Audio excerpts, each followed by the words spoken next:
again. 1:30 in the morning. What was it? 1? No. So let's see. It's 8 here. So that means it's 1 there. Wow. That's early. How's everybody feeling? Good. You? Pretty good. Yeah, good. Everybody feeling comfortable with the information so far? Yeah. Yep. Cool beans. Well, from this point, unfortunately, there's a lot of slogging through the background, which if you don't have it is great. If you do have it, it may seem a little bit repetitive. And then we sort of hit the ground running really hard right after the quote-unquote midterm. Hold on one second. Lectures. So yeah, it's we will have one awesome lecture to sort of blow you away right before the exam, and then we just go crazy from there on out. And it's a ton. I mean, it's not that it's not fun now. I'm sure everybody is just, you're like the Maxell guy, for the reference for the older guys in the room. Jordana probably has no idea what I'm talking about. No. No.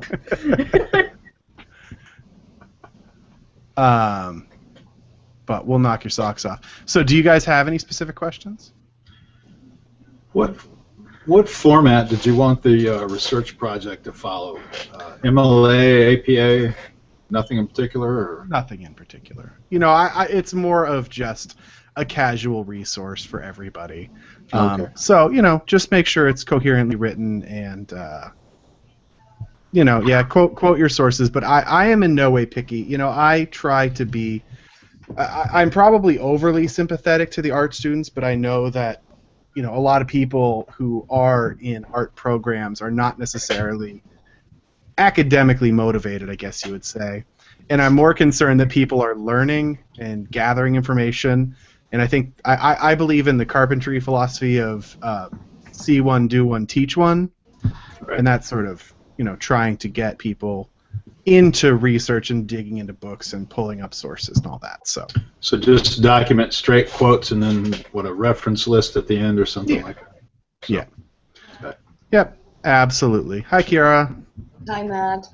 And we have one person viewing. If you want to join in, I can't see who you are viewing, but whoever the viewer is, if you want to come join in, the first link that I sent in the email or that's posted on the announcement, if you click on that link, you can come in as a member, and we can see you and we can chat with you. Because it doesn't tell me who it is, but I can see that you're there. Are you on the Q&A? You're not on the Q&A. We've got Dennis coming in, so everybody's going to start coming in now. Filtering in. Hi, Dennis. Hey, Matt. How are you? Good. Welcome. Hey, there you are. Dennis, we'll put you on the spot since you just showed up. Would you like to tell us a little bit about yourself? Yeah, sure. I'm an MFA student from the University of Miami, Florida, and I'm in my third year, so I'll graduate in May. Originally from Minnesota, and I got a BFA and an MA at University of Minnesota Mankato, and I'm getting an MFA down here. Nice. Excellent. And what kind of work are you making? Right now I'm making wall pieces. So big tiles. Mm-hmm. And but I like to make pots too, and I've made a lot of 3D sculpture. But right now my thesis work is these big wall pieces. What temperature are you working at? Cone 6. And atmosphere? Oxidation. I'm doing oxidation in a gas kiln because the gas kilns are big enough, and then some reduction because I'm doing some copper red. Oh, nice. Cool beans. So for everybody who wasn't able to make it last week, we'll just do some quick introductions as we go. And so for those of you, did everybody who wasn't here last week get a chance to watch the videos? Yes. Yeah. Yes. Jordana, Phyllis? Hi, Phyllis. Nope. No? Okay. Nope. No, one step at a time. It's all right. So this is really just a hangout, chat, ask me questions, get to meet each other. We get a great group from all around the country and around the world. So whatever you have to add or questions you have. We have a few questions from the message board from, let's see, who was it? From Paula Cooley, who won't be here tonight, that she asked me to answer in the video, so we'll go over that. But how is everybody generally feeling with the lecture so far? As of today, if I'm not mistaken, we should have up through Chemistry Basics. Nope, Materials 1 is posted today. So the introduction to clays. Don't worry if you haven't gotten through today's lecture. And as with everything, take it in the time you can get it. I have a lot of people say that they like to watch the videos multiple times, mostly because I talk too fast, but B, to go back and re-harvest the information. So, it's certainly understandable if you're taking your time to get there. So, anybody uncomfortable at this point? Well, I just wanted to ask, because I'm working on, there's a few job openings right now, so I'm working on applications, and I'm working on my thesis document and my work. So I was like, what is the best way to get as efficiently get as much out of this class as possible? Well, it's really, I would say number one is the videos, and try to watch them once, and then honestly, like, if you can hook up a computer or an iPad, there's a Blackboard app, just put them on in the background and, honestly listen to my nasal drone go on for hours and try to absorb the information. Because, no matter how much you think you've gotten everything in there, that there's still going to be more that you can take from there. The readings, I would definitely say, are secondary. As I said in the introduction to the class, with the books, I am not crazy about anything. And the question I'll have on here from Paula in a bit, she asked a question about something that I think Daniel Rhodes said that, I don't agree with. But I'm not going to throw out everything that Rhodes says just because I don't agree with it. But, if you hear something that I say and then it's contradicted in a reading, believe me. I'm your most up-to-date source. So it's always going to be tricky to that end. And then, it's the last thing that I would say as far as getting stuff from you, and we haven't gotten there yet, but starting on, sorry, I'm going back to my schedule. Hold on. Oh, here comes. You want to say hi? Merry Christmas. Here comes the 4-year-old to say hi. Merry Christmas. 4-year-old. Howdy. Hello. Hi, Merry Christmas. Christmas. Are you ready for Christmas, Eli? Yeah. Yeah, are you excited? Okay, I'm okay. I'm okay. Blow everybody's ears out. Okay, is it your bedtime? Because we're going to have early Christmas tomorrow before we go to Grandma Grandpa's. Early Christmas is the best Christmas. That Okay, sounds like Sam, say what we're goodnight. doing. Okay. Say good night. Good night. Okay. Good Good night. Good night. Okay. Okay, okay. It's bedtime. He's getting ready. We're having early Christmas tomorrow morning before we go off to my parents for Christmas Day, so we don't have to truck presents twice. So he's very jazzed up. The last thing I was going to say is we haven't gotten there yet, but once we get into breaking down recipes, the thing that I would encourage you to do is to start analyzing your own recipes and seeing how they apply to what I'm teaching you, because then you have a very real-world application for seeing how this applies to your glazes and how you work with glaze and how you understand glazes. So that's definitely it. Like I said, so probably the readings less so. The documents are something that we'll get to. That they're just little nuggets of information. And the labs, I think, are great, but if you're really swamped for time, don't stress yourself out to get into the labs, because they're more exploratory. There's a lot of great information to be divined from them, but they are sort of introductory, taking you through the steps of materials. Make sense? Yeah. Good deal. And we could do the labs later, too, Yes. if we wanted to. Yeah. Absolutely, you can do the labs at any time. The one thing is just because the way I design the labs, I don't know what you're doing.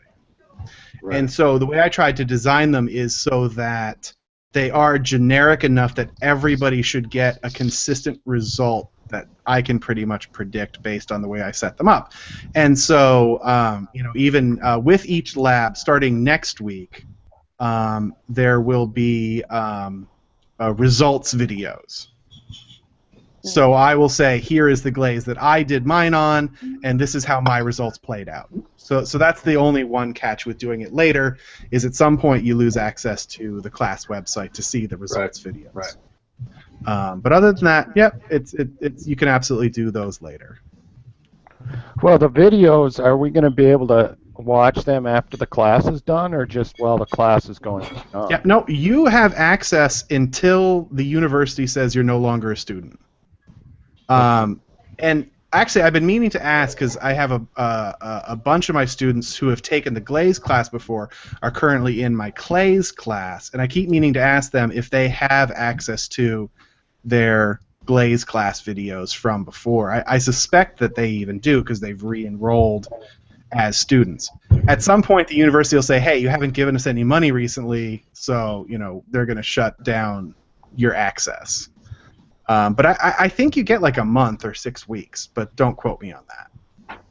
Once you make the course unavailable on Blackboard. No, No. I never make the course unavailable. Oh, okay. They first introduced Blackboard in 2006, I think, and my students from them should still have it available. The university says they don't make it unavailable, but at some point they do. But they will also... Yeah. The hours ask us to do it. Yeah. No, I never do. If it helps at all, I know that for a lot of the classes on Blackboard, they just don't disappear. Like there are classes that I took my freshman year, and I'm a senior, and I can still access them on Blackboard. Blackboard doesn't seem to get rid of them very fast, if at all. Yeah, and I don't care. My whole thing is I'm not defensive. I'm not protective. That's the university's deal. You guys are paying for information, and this is, as far as I'm concerned, since I haven't written a book yet, this is as close to I have as a book at the moment, so, go back and harvest as much as you want. The other thing is at the end of the course, I don't remember whether I said it in the introductory video, but I will post all of my PowerPoint notes that as a PDF, and you guys can just go and take them nice. and have that as a resource for later reference. I know that PowerPoint's not always the best to reinterpret, but I don't know. I'm sort of starting to think about a book, maybe. Ish. We'll get there. I got things to do. There's always too much research to do to spend time writing. So how's everybody else feeling? Good? Thumbs up? Thumbs down? Good. Good. Great. Dorothy, thumbs up. Everybody feeling okay with the chemistry part that we went through so far? Mm-hmm. Okay. Well, let me run this past you. Okay. As long as you can figure out the molecular weight of, like, silica, then it's just more math if you're going to do kaolin. You just have to keep adding the numbers together, right? Yep. You take the molecular weight of one alumina, since it's Al2O3, 2SiO2, 2H2O.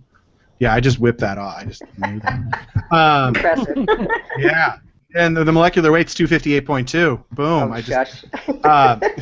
Watch, my hands are still attached. So the molecular weight of alumina is 101.96, and silica is 60.09, and water is 18.016. Show up. Oh my god. And so there's 2 silicas and 2 waters and 1 alumina, and you add it all together. You add together all the individual components, and it's 258.2.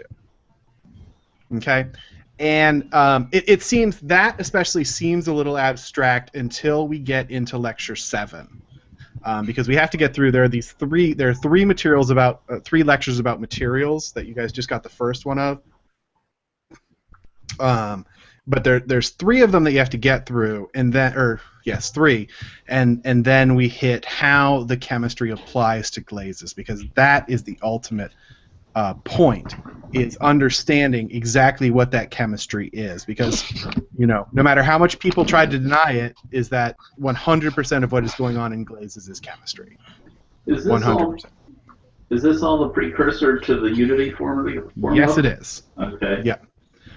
So, I might have mentioned it a few places here and there, but we lead to this big place of the Unity molecular formula, also called the Seeger formula, which gets a lot of credit and it gets a lot of slander because people tend to not know how to read it. Okay, it's just like reading another language. You have to understand the subtleties of the idioms, and that what I am, one of the things I am most proud of is really developing a new way to understand it, so that it's applicable to everyone, so that you can so even people with very little experience can go and look at this chemistry, the numbers, and translate that into an actual glaze in your head and in the studio. But we have to get literally through the subtlety of the chemistry for the numbers to make any sense. So I have a question on the first lab exercise we have. Mm-hmm. You said we could do it at any temperature, but you definitely recommend cone 10. Well, the thing is that you can do it at any temperature, absolutely. Yeah. The thing is that at cone 10 it works best. But if you're working at another temperature, the thing that I want you to look for is to find a formula that is as simple as possible. Okay, and I only say that because a lot of formulas you'll find that we've started to talk about how there are basically 4 types of materials in a glaze. Okay, there's clay, there's feldspar, there's carbonate, and there's quartz.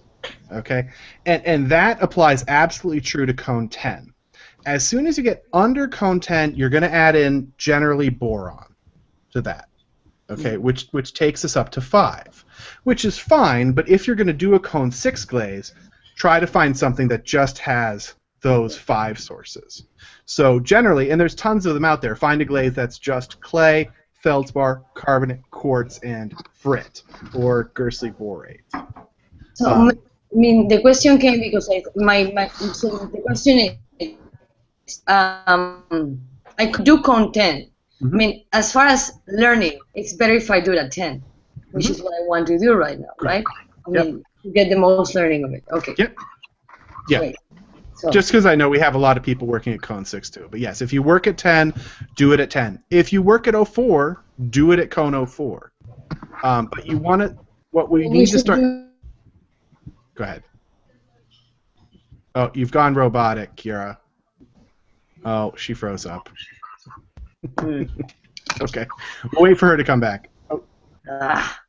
You came back. Okay. So, if I work at 6, it's better if I do it at cone 6 then? If that's your regular working temperature. But if you're at 10, the question, stay with 10.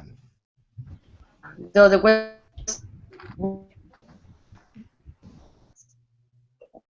Lost you again.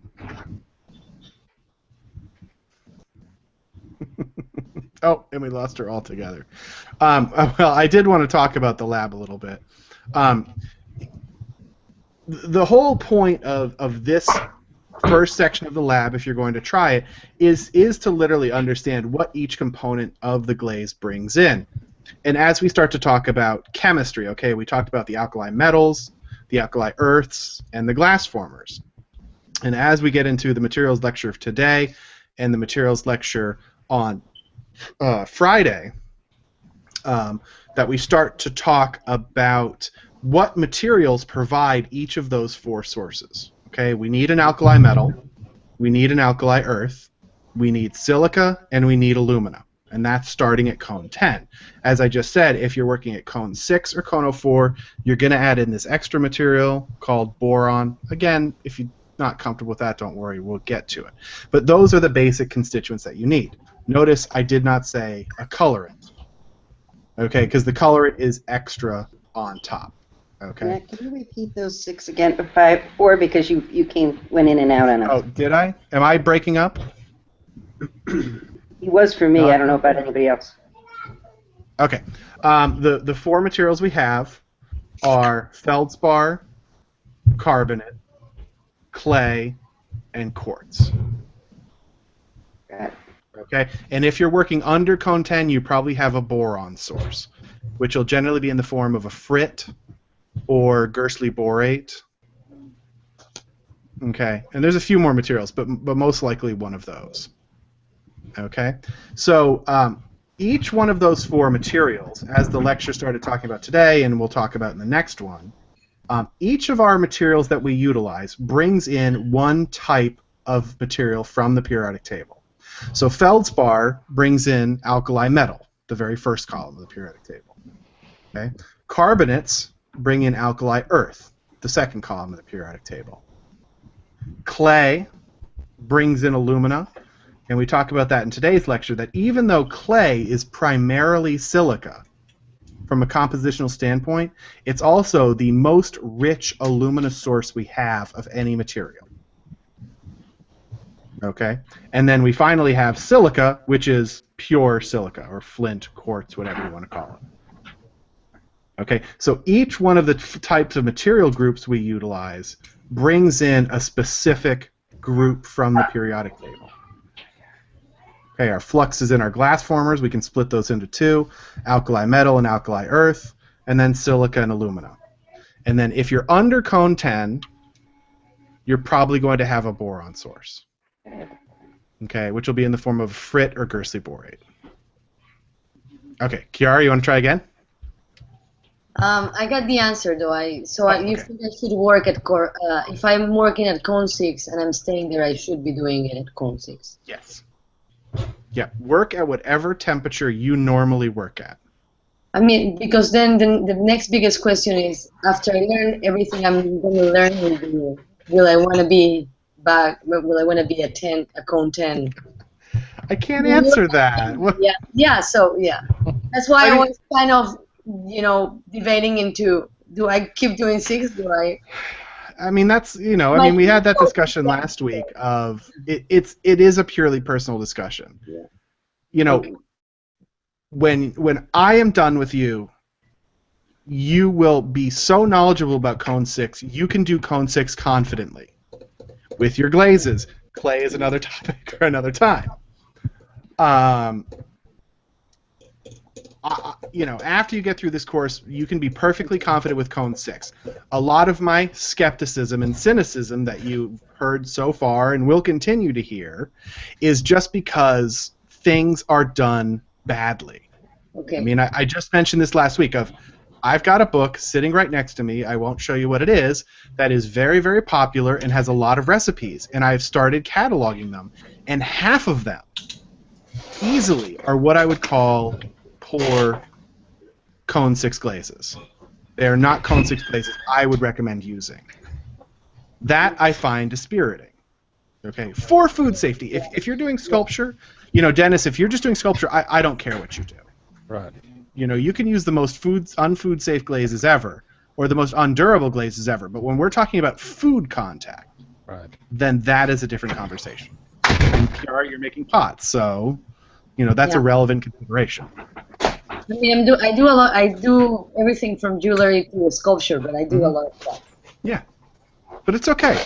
I know you still look despondent like last week, but don't worry. No. I'm actually again, I've been waiting all my life to be here, so I'm really excited. It's just Okay, good. Yeah. It's just the lighting. On the subject of food safety, I was curious about a couple of things. Mm-hmm. The first one is that I often like to use glass marbles in my work, like put, glass marbles at the bottom and then melt them. Is there any way to make sure that whatever I would fire those in, would those ever actually be food safe, or would I only have to use those on non-functional pieces? I can't say. Okay. Because, this is the same thing with the commercial glaze problem. On a lot of the online groups, a lot of people come on with a commercial glaze and they ask, what's wrong with this? I cannot tell you, because I have no idea what is in that commercial glaze. And the glaze company is never going to tell me. The marble, I would be slightly skeptical of, because I don't know what they're doing for their colorants. I don't know what they're doing for the base of their glass, because they are making it to be a marble. They're not thinking about where from acids and bases in food. I wouldn't be amazed if they're fluxed with lead. That's totally something that could be the case. I mean, if I had my druthers, I would say keep that off of food surfaces. Okay. Are you going to poison anybody? No. Well, I can't say that, because I don't know if there's lead in there. That's one big catch. As I've said and will continue to say, I actually have very little concern about any of our raw materials that we use. The only things that are ever regulated from a governmental safety standpoint are lead and cadmium.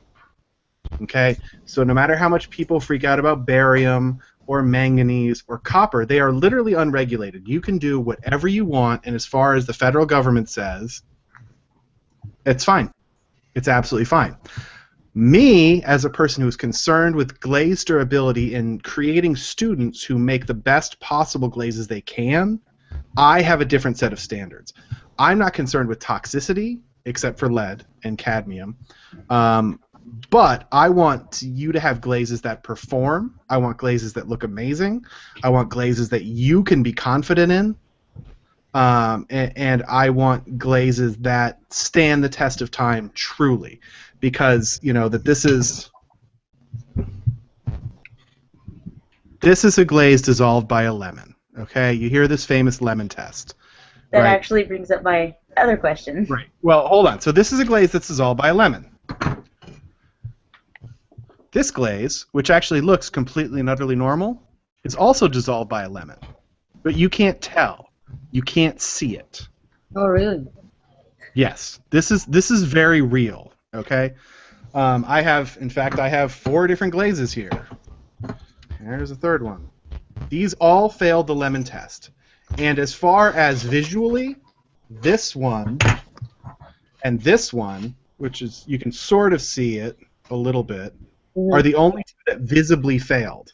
But as far as chemical testing, this one and this one also failed. Okay, so you can't know from looking at something. You can only know by looking at the chemistry. And I'm not even talking about doing a leaching test.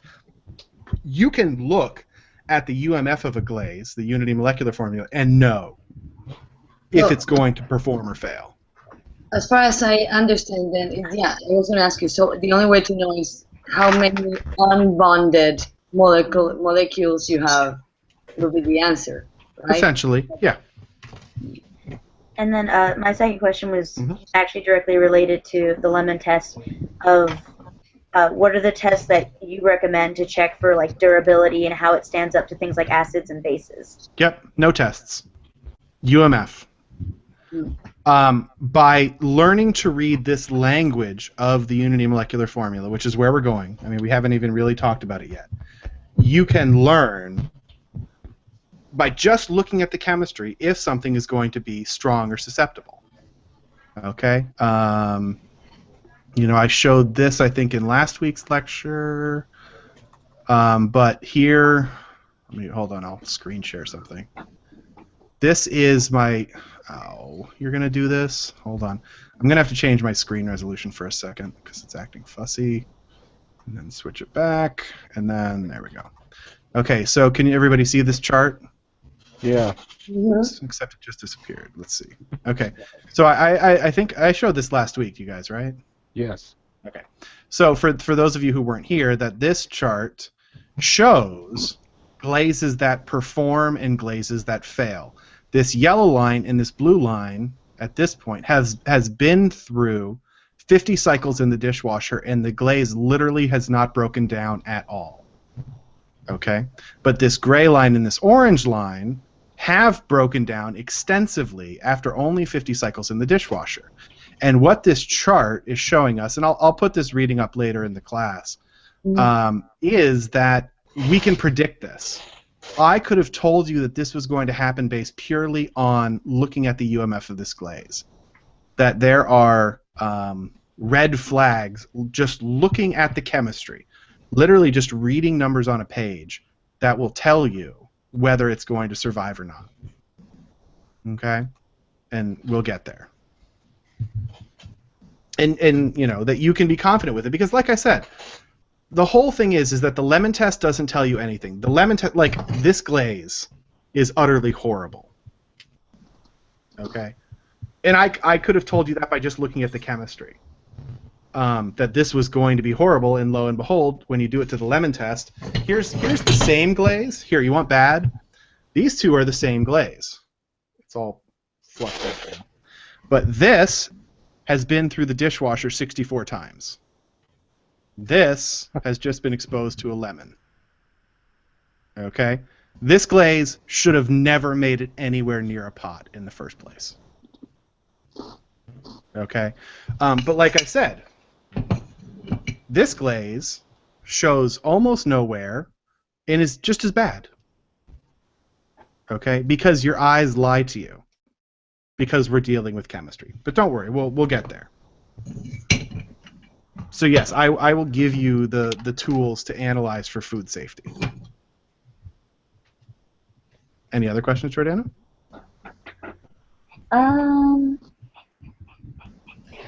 Just one kind of like I'm pretty sure I already know the answer. Mm-hmm. But you also talked in the intro to Glaze's one about how like if a glaze is a true matte glaze, it'll fire matte at every single cone temperature. So not quite. Oh, okay. It will fire matte at its relevant temperature, which means that whatever its melting temperature should be, it will be matte and then higher. So, but my main question was, so if I'm currently unsure of what cone something is to be fired at, or if I'm not entirely certain that a glaze is meant to be fired at that temperature, should I just run a bunch of test tiles through at different cone temperatures, or is there an easier way to figure out what temperature it's supposed to be fired at? Because I have a glaze that was supposed to be cone 06, but at cone 06, it didn't react like it was anywhere near done. Right. So, again, when we get to the UMF, you'll be able to just look at the formula and know how it's performing based on temperature. But where you are now, the very simple test is if you have a glaze that is matte, and this especially applies at cone 6 or cone 04 as well. If you have a glaze that is matte and you are you're not confident about if it is an actual food-safe matte, okay, there are two very simple tests. One, fire it a cone hotter. If the glaze gets glossier, it is not a food-safe matte. Okay? Because there are two types of matte. There is crystals growing in a glass that I talked about. There is also just what is an under-fired gloss glaze, which is not a food-safe matte, a fake matte. Okay? If it's an under-fired gloss, by firing it hotter, you're getting it closer to glossy. Okay? Whereas if it is a true matte and you fire it hotter, it will stay matte. It will continue to be matte because it'll just melt into a glass and then the crystals will grow out of it. Okay? The other test that you can do, and this one's a little bit more complicated to explain. Well, I can. I don't know if I have the right charts here. Is to take your glaze composition and add 5% increments of flint to it. Okay? And what should happen is that if it's a true matte glaze, okay, If it's a true matte glaze, it actually should go glossy by adding in extra silica. If it is a fake matte glaze, it will dry out by adding more silica. Hold on, let me... Okay, so this is something we will get into, and I don't want to jump too far ahead, but this is this document called STUL, and this is a glaze map. Okay, and this is going to become the altar at which you worship. This is the Declaration of Independence for ceramicists. Okay, and what this map tells us is we get matte glazes here, and these are matte because of the chemistry. And so when I say add more silica, if you have a true matte glaze, it falls in this region. Can everybody see my cursor? Yeah. It falls in this region where it says mattes and semi-mattes. If you add silica, what this map tells us is that your glaze will travel this way. And so your glaze will go from a matte to a gloss by adding silica. Okay? But if you have an underfired glaze, okay, an underfired glaze posing as a matte, you are over here. And if you add silica, it will just continue to be underfired. Okay? So this is really the defining factor. If you add more silica and it gets glossy, it's actually a good matte glaze. Okay? Or if you fire it hotter and it gets glossier, it is a fake matte glaze. Does that answer the question? Yep, that answers it perfectly. Sorry, I keep muting my microphone. My dog just gets really scared when there's storms, so I've got him sitting up here on my lap and like breathing into the microphone. It's okay. I put my kid on camera, so we're all fair. Good. Any other questions? Anybody else? If it's not too far ahead, how much, when you're looking at the UMF, how much does the limit formula play a part in that diagnosis? Or not? Here's the thing, Clay. Wipe your mind clear of limits. Okay. Eliminate them from your consciousness. Become Zen with your understanding of the UMF. Okay?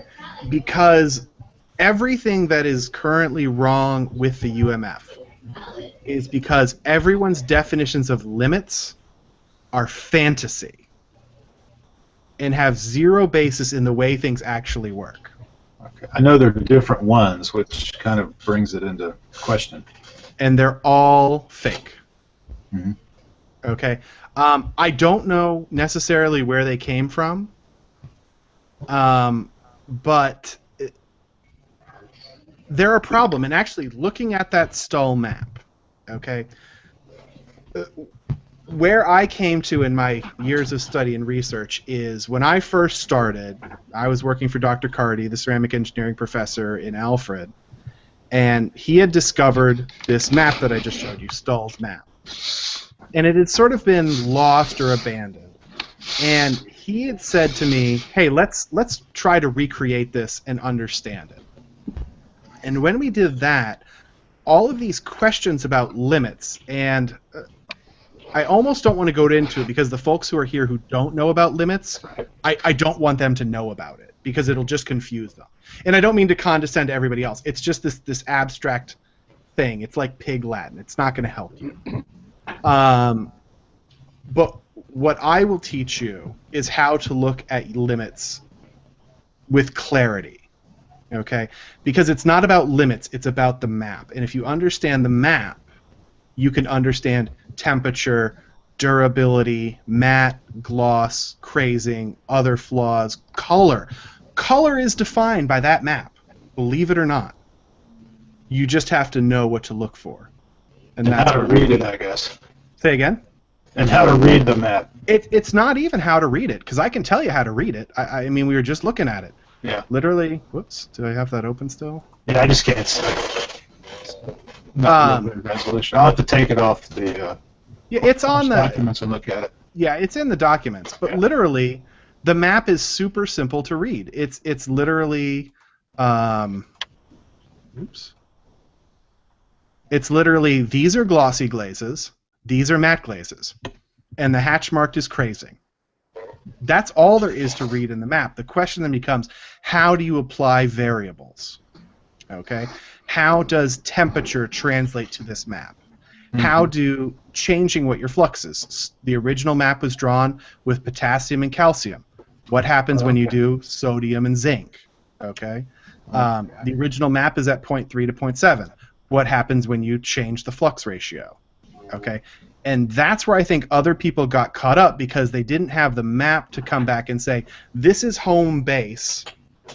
Let's draw the map of the world from home base. They just said, I'm going to head out, draw a new map, and then come home and define it that way. And it's just not a productive way to look at data.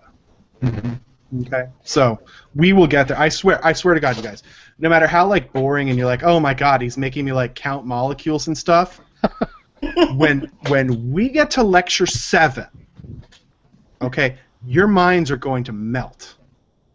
You're going to come to me crying. Going, This is a good thing? Yes. Fetal Yes. position. Tears of joy. Oh. Because you will have a moment of clarity. You will have a vision of understanding because in one lecture, you're going to understand all glazes and firing temperature and everything. And then we're just going to spend the rest of the class diving into subtlety. Okay? It is. You're going to love it, I swear. Just get through the chemistry and the 3 lectures full of materials. You guys have it easy. My clay class, I don't mean to laugh. My clay class has 5 lectures just on materials. 5. I'm trying to edit it. I'm trying to edit it, but I can't. It's like, you know, when you get into the subtleties of how clays work physically, it's a big topic. So you guys only have the 3. So, you know, you'll be okay. Well, I've had 2 programs, ceramic programs in Minnesota and down here kind of pull the Cone 10 rug out from under me. We've gone to Cone 6.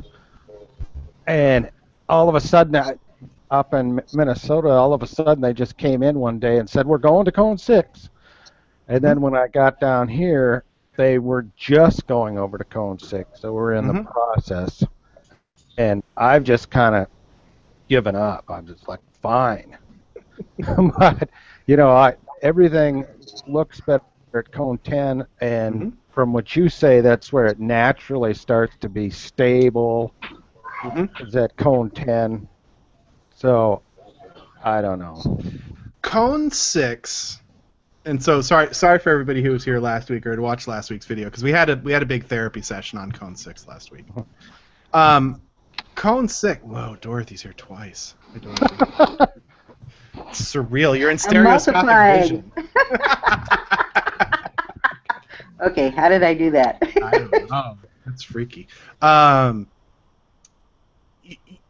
You know that the thing with Cone 6 is that it's fine, it's adequate. The problem is that it was implemented by a bunch of people who know nothing about ceramic science. Okay, it was implemented by artists who had concerns about environmental issues, which is fine. I don't care about that.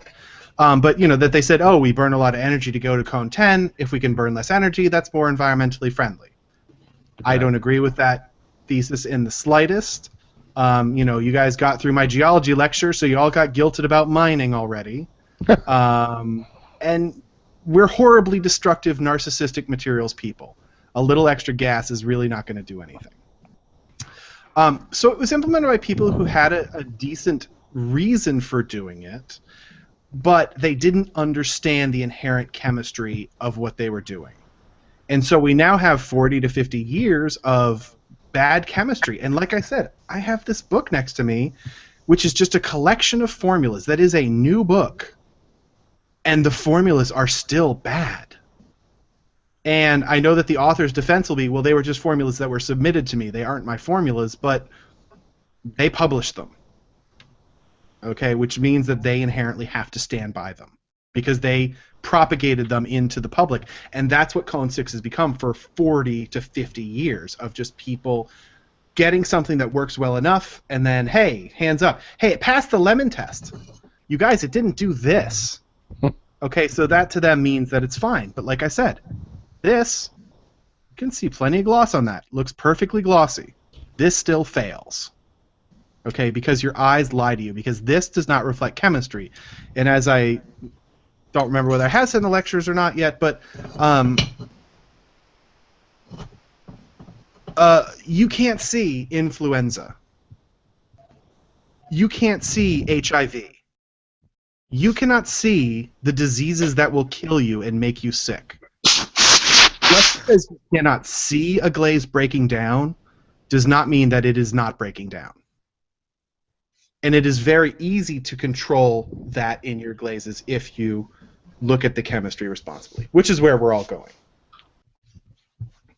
But yeah, down with cone 6. Just kidding.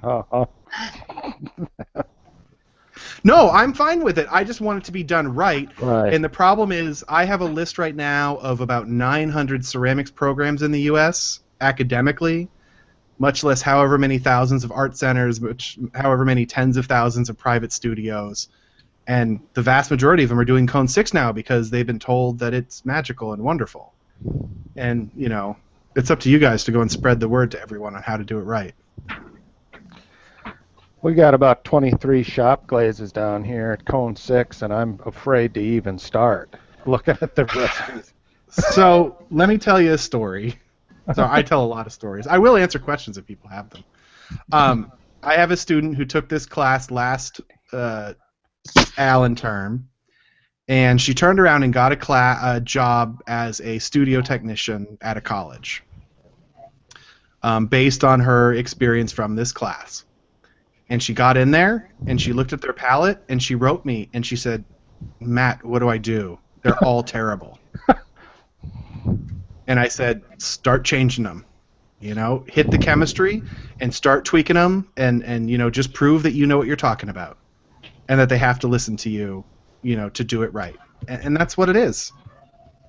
You know, because, and I understand, people want to make pots because they want to make great things, and they want to make beautiful things, and they don't want to take the time to learn the chemistry because it's totally boring to count molecules. But it's important, and it works when you work it. So, we'll get you there. Matt, can I ask a question? Yes, Scott. When we fired a cone 10 reduction, and in the reduction, the way I understand it, you're robbing oxygen molecules out of the materials. What does it do to these molecular makeups of all these different things? Because the way I understand it, you're splitting some of these things up. So does it change a lot of this? Not a thing. Because the only materials you're robbing oxygen from are the colorants. Okay. Okay? Because the bonds of oxygen to silica and the bonds of oxygen to alumina, which is what controls the visual appearance of a glaze, are unbreakable by a reducing reaction. Okay? So the reason why we use colorants, okay, and in Monday's lecture where we started to talk about those transition metals and their variable valences, those materials are inherently weak chemically. They want to react, so they are very reactive to things like reducing atmosphere. Okay, and some materials are more responsive, some materials are less responsive. Of course, you know that iron is that great example. That iron can go back and forth between. Hold on, I'm going to pull up my transition metal slide. Okay, so iron has got these two valences, right? And it can go between +2 and +3, and that's going to change the reaction back and forth. Okay, and copper can go between +1 and +2, and so it can go from, you know, copper blue, copper green to copper red. And actually, what copper reds are is that you're reducing it to copper metal. Okay, so you're changing not just the oxidation state, but the physical state of the material. Okay, and some materials are very responsive, some materials are stubborn. Cobalt doesn't react to reduction. Okay, but nickel, can be very reactive. Manganese can be reactive. Chrome is not particularly reactive, but it can be in certain compositions based on what fluxes you pick, which is the other interesting thing that we will talk about when we get to the colors lecture, is that all the colors we do are not just based on oxidation or reduction, but are actually based on what fluxes you pick, or what fluxes are present in your glaze, because the fluxes, specifically the RO flux, the magnesium, calcium, strontium, barium, zinc, is actually what influences your color almost more than the oxidation or reduction state. But when it comes down to changing the physical state of the glaze, no, reduction doesn't do anything. Okay, so like when you do a body reduction and then a glaze reduction later, it's all, you just change in what either iron is in the clay or what's in the glaze? Well, you're changing the physical state of the iron. Right. And body reduction is one of those things that I've done a lot of work with a lot of my students, and I have found almost no evidence as to particular value of body reduction. Now, a lot of people say, oh, well, it hardens the clay. Okay? Not exactly. What does harden clay, in a stoneware in particular, is what is the valence of your iron. Okay? Because Fe2O3, okay, red iron oxide, and I know I'm jumping ahead. Well, this is something we'll all come back to when we get into color. But Fe2O3 makes red iron oxide. Okay, FeO, which is in the +2 state, Fe2O3 is in the +3 state, makes what we would call black glass. It means literally the body is black. And people often mistake this for a concept called black coring. Black coring is not a thing. It's actually just black iron oxide. And black iron oxide glass is incredibly strong.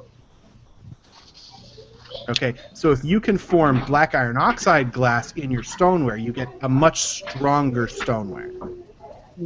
But that's just because of the way the iron fluxes in the body.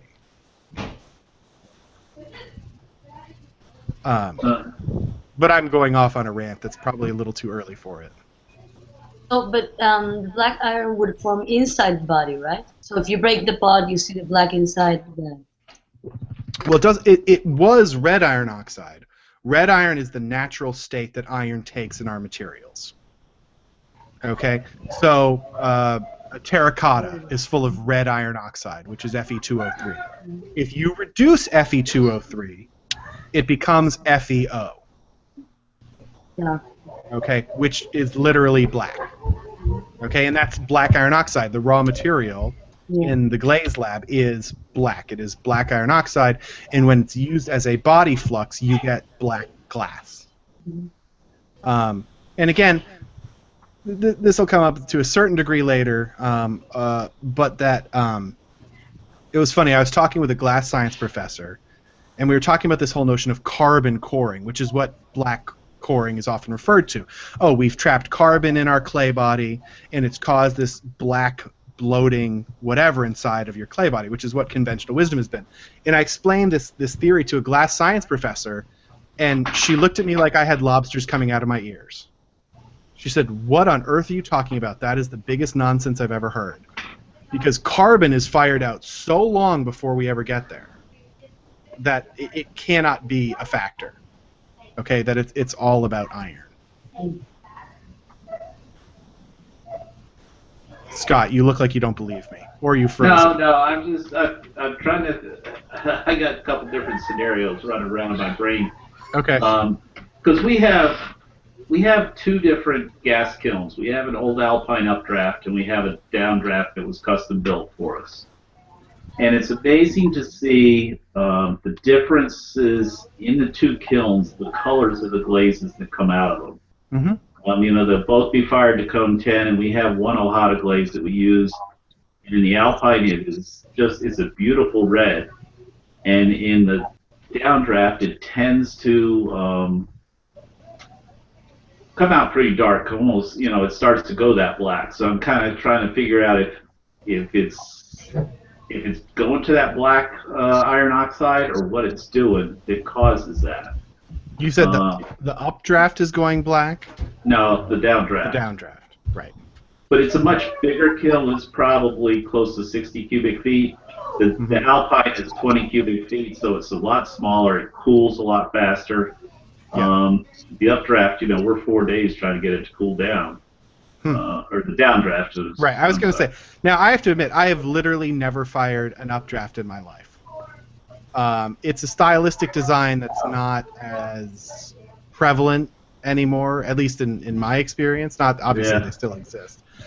What you're getting is we have a lot of faith in our quality of oxidation and reduction in a firing.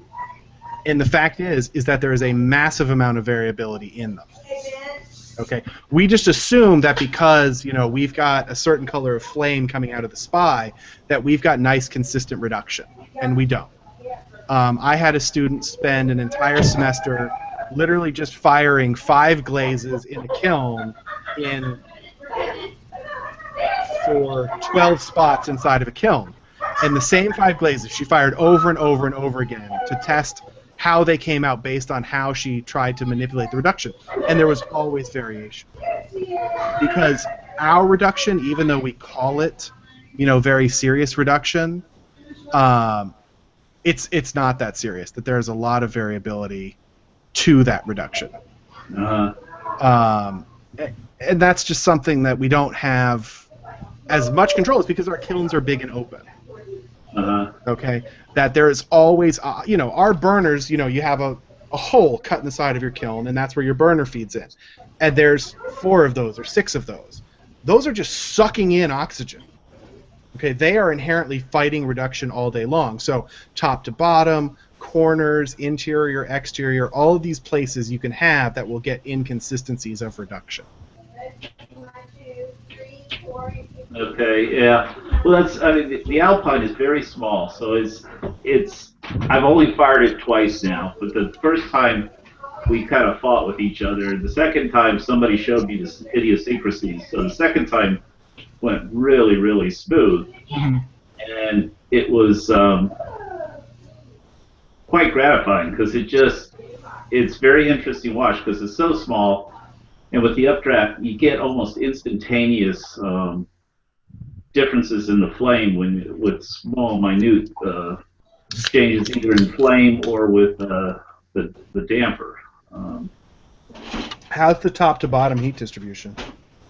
Well, the first time I did it, it was really good. The second time, what we did is we candled it overnight, and so somebody set it off for me. They lit it the night before, and then I came in about 4:45 in the morning.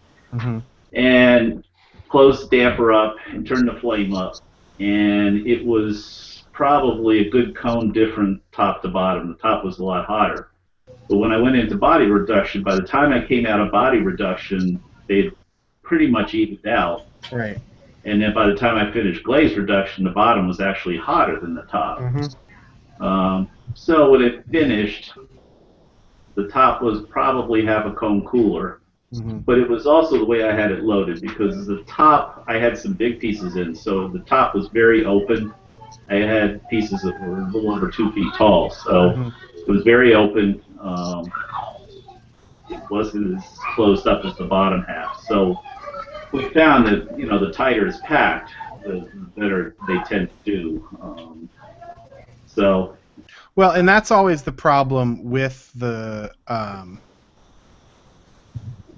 airflow, the temperature flow, all of that inside of a kiln, because how packed is it? How loose is it?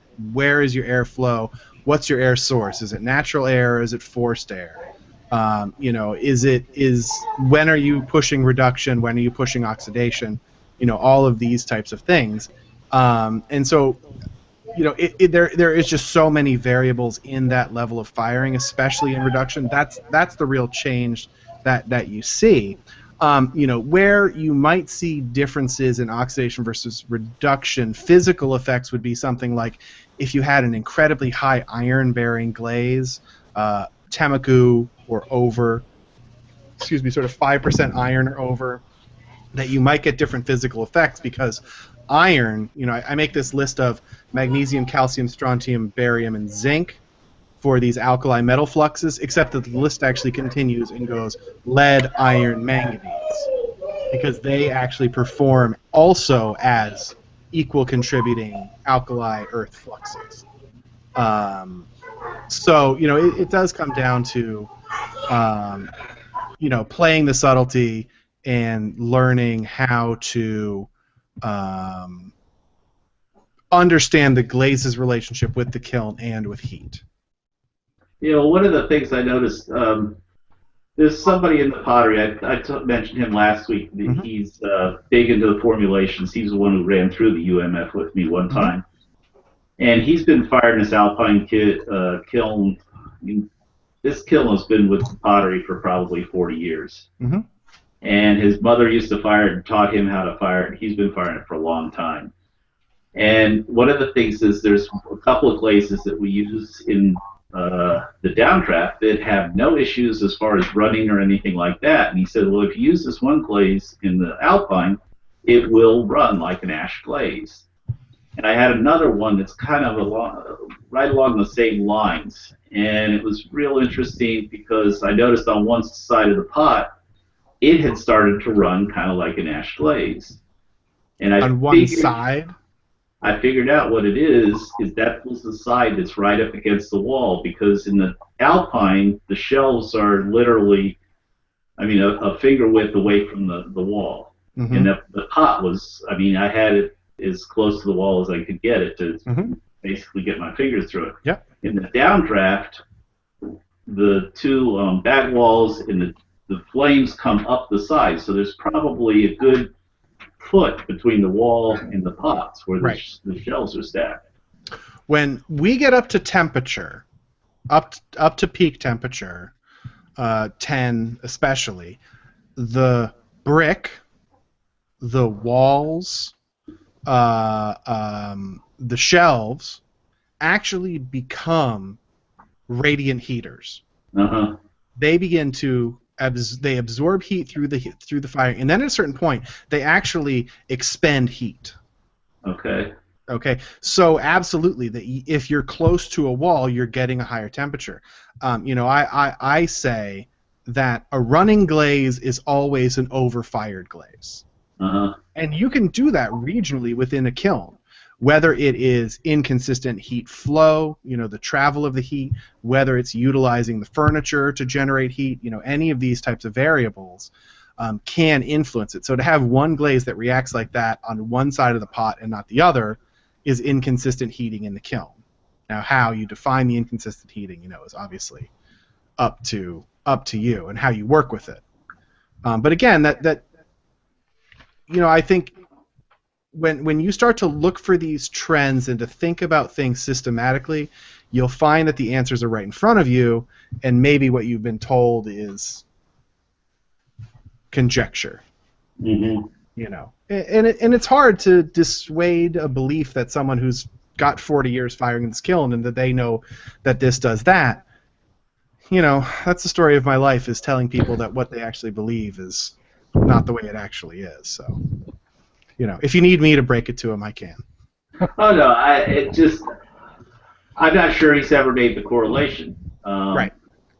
I don't know whether because when I pulled it out, it was quite obvious one side had started to run and the other side was fine, and I was trying to figure out why, because I actually had the glaze that he said did run on a pot, and it didn't run at all. It was actually quite matte. Mm-hmm. It's Val Cushing's one of his. It's a matte glaze of his. Yep. And matte glazes can totally run. Here's a matte glaze that ran. It's totally out of focus. But matte glaze, total running.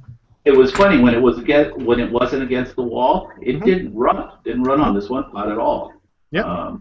So that's because you've got flame path, radiating furniture, any of those types of things that are generating a higher temperature for that one side of that pot. Mm-hmm.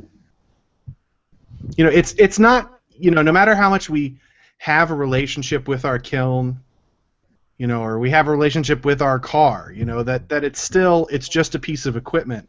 and it has a system with which it works. We just have to figure out what that system is and what its shortcomings or advantages are. Mm-hmm.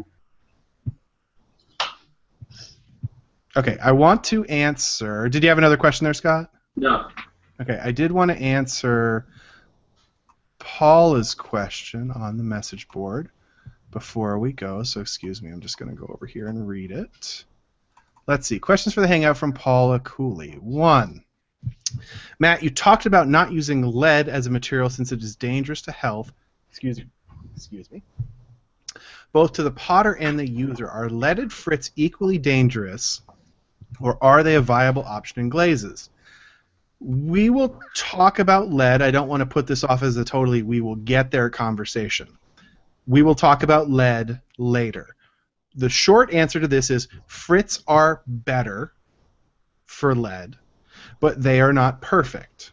It depends on how you use it, how you fire it, and how you monitor the chemistry. That said, if you are confident in your use of lead and competent in your use of the UMF, lead can actually be fine. And you know, there's so much leaded dinnerware out there that it's unbelievable. We just don't pay attention to it. Next question: what is the difference between an oxide and a carbonate? E.g., cobalt oxide and cobalt carbonate. Do they have different molecular formula? It depends on. Actually, we already sort of talked about this when we talked about the valences, to a certain degree. With cobalt specifically, cobalt carbonate and cobalt oxide are exactly the same thing, and you will get exactly the same reaction. The catch is, we talked about molecular weights in the chemistry lecture, and the reason why we talk about that is because of this. Cobalt oxide, okay, is a lighter molecular weight material. Cobalt carbonate is a heavier molecular weight material. Okay, so cobalt carbonate has a higher molecular weight, cobalt oxide has a lower molecular weight. Why do we almost exclusively use cobalt carbonate? Does anyone have any guesses? It's cheaper. Because it's cheaper? It's cheaper. It is cheaper. But actually, we have a better reason. Nobody? It is half as strong as the oxide. Gold star! Because it's a higher molecular weight, the concentration of cobalt per gram is lower in cobalt carb. Okay? And because cobalt is so powerful, it gives us more subtlety and control in the level of color. Okay, so Kiara, you got it exactly. But cobalt carb and cobalt oxide do exactly the same thing in the firing. In fact, cobalt carbonate converts to cobalt oxide in the firing. That carbon dioxide molecule breaks off and it actually becomes cobalt oxide. But in the state where we weigh it in the lab, it's less concentrated, so we get more subtlety of color. Okay? And then her last question is, in Lecture 3, reading of Rhodes, Rhodes states that there is some evidence that glazes fired in the static atmosphere in an electric kiln are more soluble than those in a gas kiln. Is this valid? Should we only fire to cone 10 in gas? This is sort of what we were just talking about with Scott. I love Rhodes. He's my man. But my copy of Clay and Glazes was written in 1956, I think. Oh no, 57. The original book was written in 57. That's just, no, don't worry about that. Again, like I said, my problem with the readings, and I said this earlier today, is that I want to give you guys good information, and even with the books I love, there's a lot of not great information. So yeah, don't worry about that. Does anybody have any questions about those questions or any other questions for this evening? Matt, I have one more. Can you explain what the difference is between mullite and grog? Well, mullite is the material that is generated when clay decomposes through a high temperature firing. Okay, so when you fire clay as a mineral to cone 10, it goes from clay as a mineral, which we talked about in today's lecture, into mullite. Okay, this is if it is not in a glaze. If it's in a glaze, it just melts into silicon alumina. But if you just take raw clay and fire it to cone 10, it becomes mullite, which is a different aluminosilicate structure. So we're not talking a clay body. We're just talking raw clay. Raw clay mineral. Okay. Okay, raw clay becomes mullite. Okay, now grog is just fired clay that has been ground and is inserted as a filler. Okay. Okay, so it is a clay body, a generally complete clay body, but generally grog comes from refractory companies, so it's a very high fire, iron-bearing clay that is very tough, that is then ground and just added as an inert filler.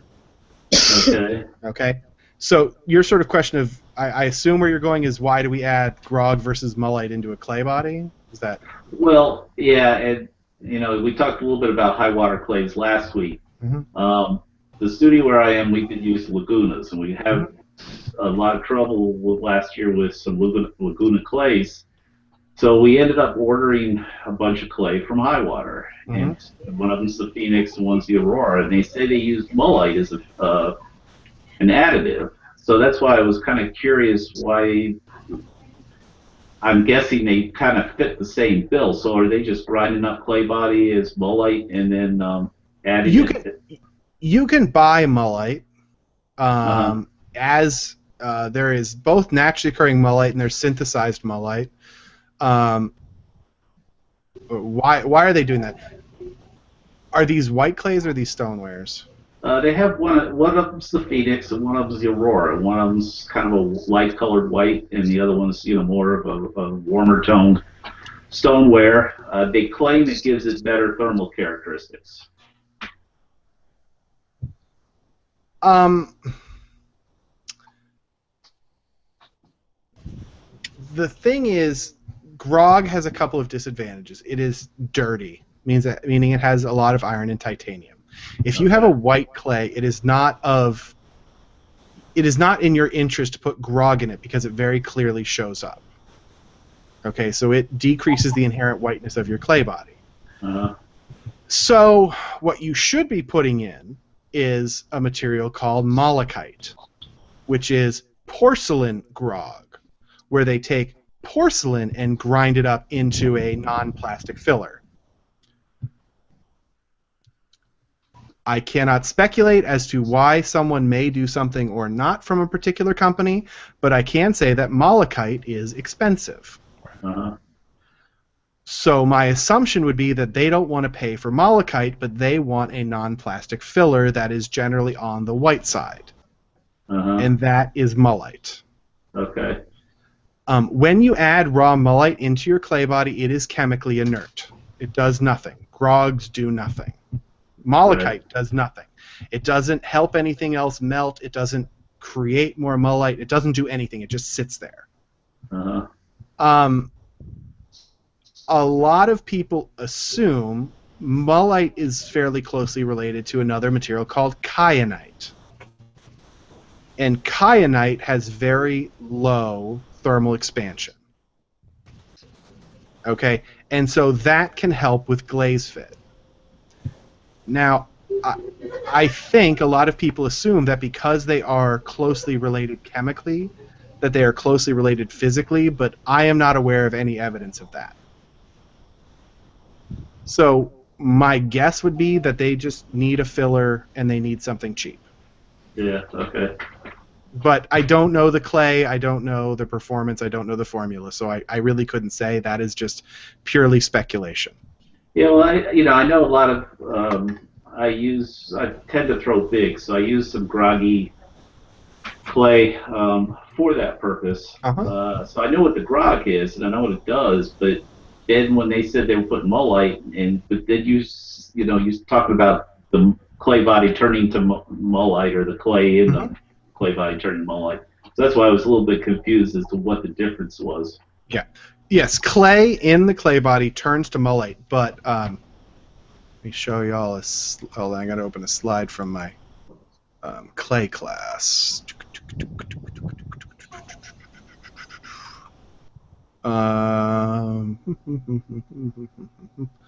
Nope. Next slide. Sorry, I talk to myself while I compute. Oops. Where'd my images go?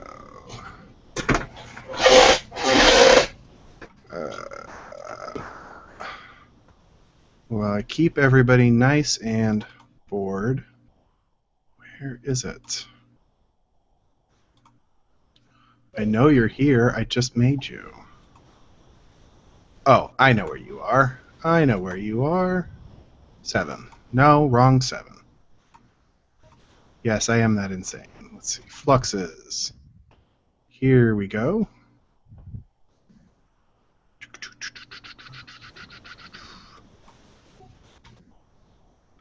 So I don't remember whether I've shown this in one of our lectures yet, but this is what fired clay looks like under the microscope.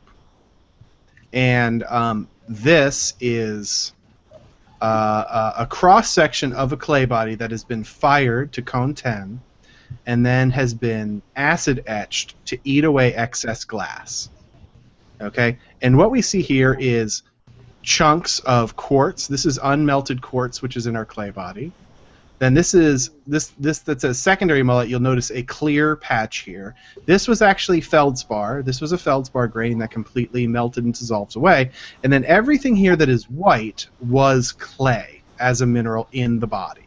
Okay? And it's hard to see in this image, but it actually is this needle-like mullite material. And in our clay bodies, mullite acts like a skeleton. Now, I describe it as that the clay body, or the mullite, is a skeleton and the glass is muscles, and they work in conjunction in a clay body. In a glaze, they have no relevance. We don't form mullite in our glazes.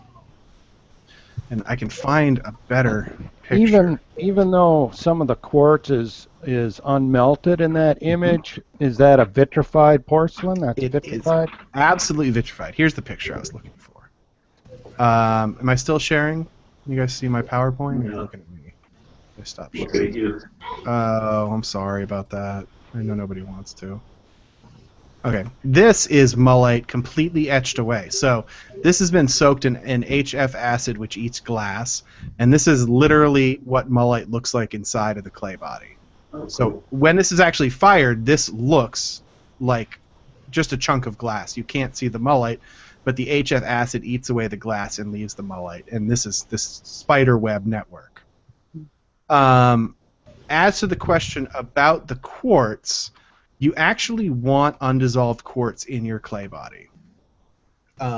If you have dissolved all the quartz in your clay body, you are the mayor of Slumptown, population U. Because quartz keeps up the viscosity of our glass, which keeps the glaze from, or the clay body from, literally falling into a pile of glass. So yeah, having undissolved quartz in your clay body, it's totally cool. Just go with it. Okay, now I had another better picture that I completely lost track of. Just, we have the clay body, the commercial clay body we're using down here. It doesn't like to be refired. And just Bloat? after... What? Bloat? No. Well, I'm thinking it's not vitrified after your lectures. But maybe it's vitrified, it's not vitrified, and then refiring messes it up. I'm not sure. Well, what do you mean when you say it doesn't like to be refired? Well, it cracks.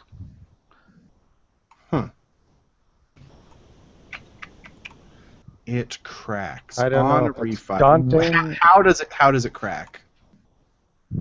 Like S cracks, rim cracks.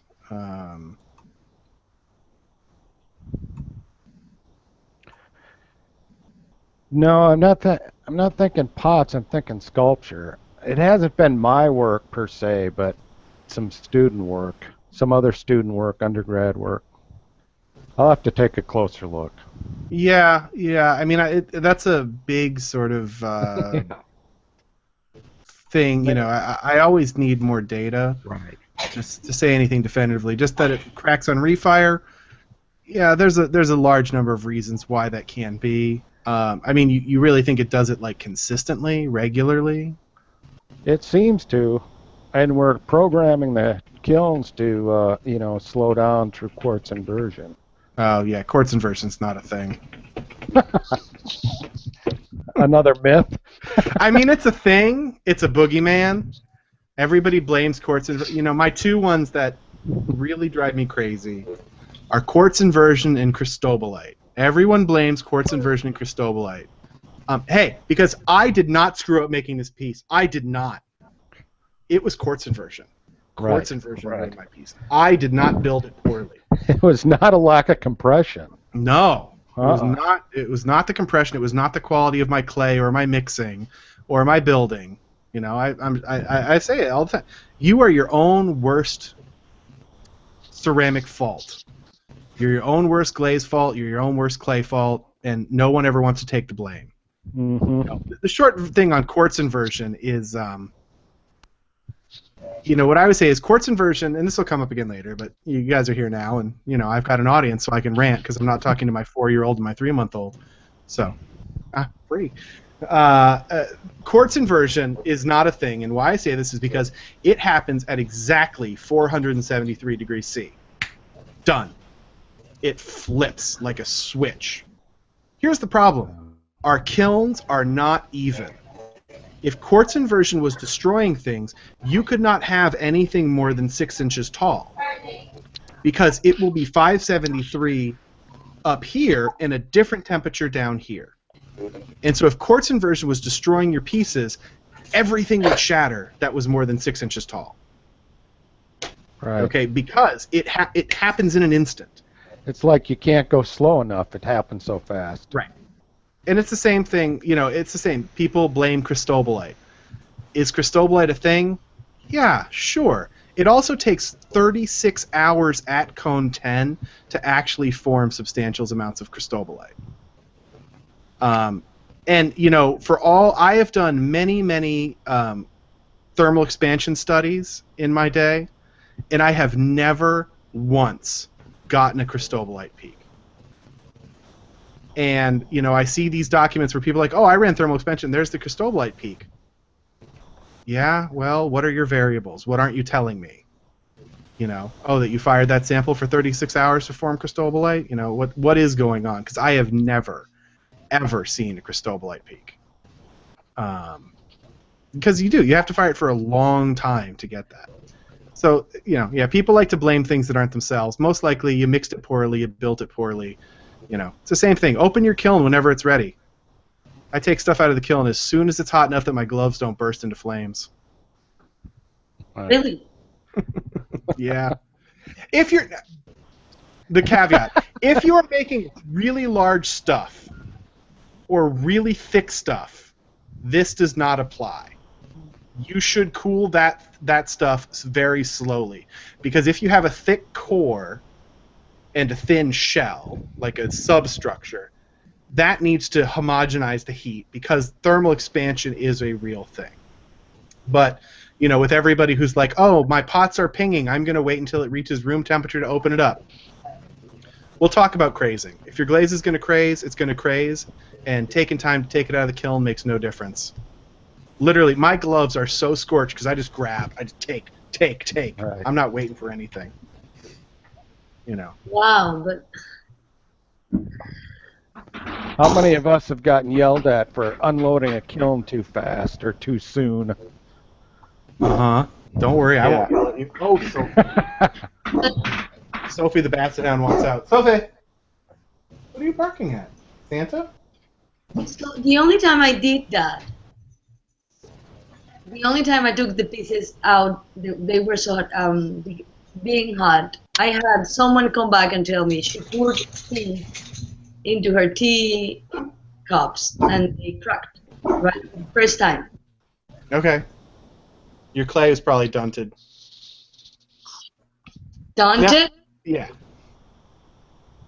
Underfired with. Were the glazes matte by chance? Yeah. Okay. Yeah. You probably had an underfired matte, a fake matte glaze, on a clay body that wasn't fully vitrified. Okay. Actually, Yeah. it is the only glaze I have played around enough that I added silica and became glossier, and I couldn't figure it out until you just told what you told. Then it was just But your anyway, clay body. yeah, the clay body could be. Yeah. If the clay, this we talked about last week with my problem with Cone 6 clays, of the clay companies redefining vitrification as 3.5%. Yeah. That means it's not fully vitrified, which means that there is weak strains through the clay body. So yeah, if the glaze is crazing, I can take a crazed glaze and snap it like a toothpick. If the glaze is not crazed, it is strong as Hercules. So we'll get there. Don't worry. We'll talk about it. It sounds like a lot of problems with Cone 6 is if you're using a commercial clay, you don't know the vitrification temperature of it. You have to make your own clay so you know when it's going to be vitrified. All I'm saying, Dennis, is you said it, not me.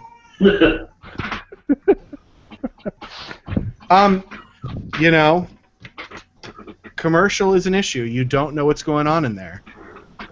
You can go to McDonald's every day. It's fine. It's not going to poison you. Doesn't mean it's good for you. I know that the big catch is, I was talking. I do my meetings with the clay classes on Tuesday nights, and we were talking about, okay, what is your strategy in the long term to mix your own clay? If you're here to learn how to make your clay better, what's your plan on how you're going to make this clay? Because making clay is a lot of work. It's hard to do. We all put faith that the clay companies are selling us something good. That's a great deal of faith. But you can test your clay to know how to make it as the best it can be if you're stuck with commercial. I get it. I know we all have limitations that we have to deal with. That's fine. There are certain things you can do, but you can know what the faults are, which is actually the interesting reaction I got from a lot of my clay students, is that they just want to be aware of what the potential issues are, so when they arise, they know how to deal with them, more than making their own clay. But we'll get to some of it. We do continue to talk about clay somewhat, but it's a huge subject. Any other questions? Oh, good. I answered everything for tonight. Clay, you've gone silent. Nothing else to add. Nothing to add? I think most of my questions I need to wait till later. Okay. We will get there, I promise. Because I know that... the fun of this is that a lot of what I learned is you're debunking a lot of what I was taught as gospel. And, Well, I hope I'm not giving you a crisis of conscience. No, not really. It's sort of fresh air, I suppose. That's what I hope. And I know I have a very cavalier attitude, and I get sort of worked up about stuff. And it's just...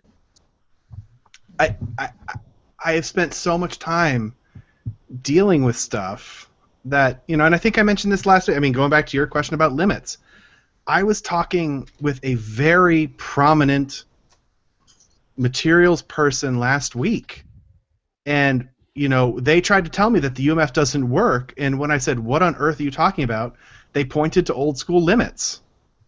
And my jaw just dropped, and I'm like, you are out there teaching this in 2015, and you don't really understand.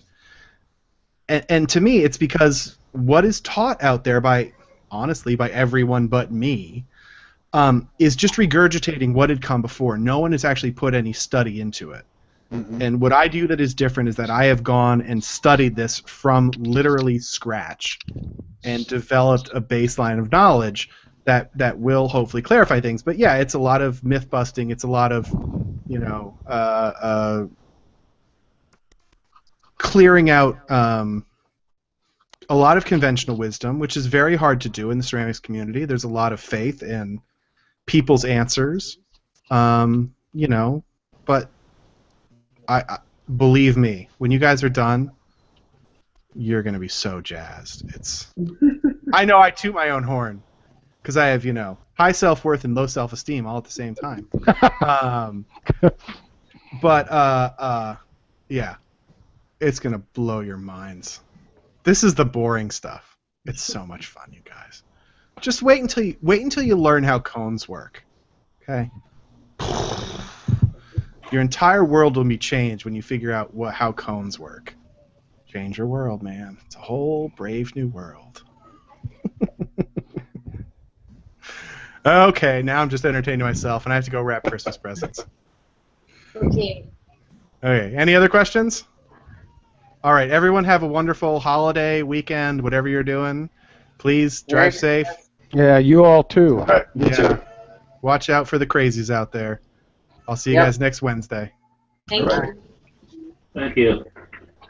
See ya.